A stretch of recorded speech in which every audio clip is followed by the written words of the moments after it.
Өз-өзіне қол жууса себебі мен сіздерге жасыратын ешбір жоқ. Менде де былтыр өзімде сондай жағдай болды.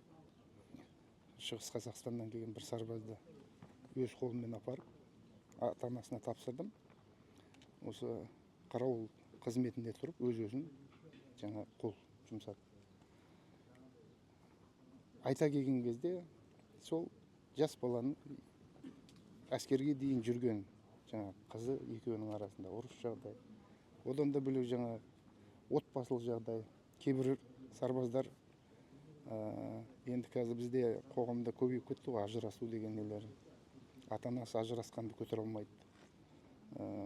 Одан бөлек жаңағы анасы басқа біреуге тұрмысқа шыққанды көтере алмайды. Осы сіздер арқылы жеткізгім келеді. Үйдегі мәселелі сұрақтарды әскердегі 18 жастағы балаға көтерудің керегі жоқ. Бала аман-есен үйіне жетсе, көрет, білет барлығын.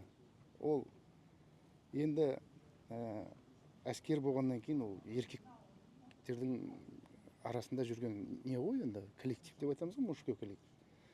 Сол кезде біреу басқаша қабылдайды. Сондай мәселе сұрақтар ата-ана біліп тұрып, баласы әскерде жүрген, ондай көтермеу керек, менің өз ойым.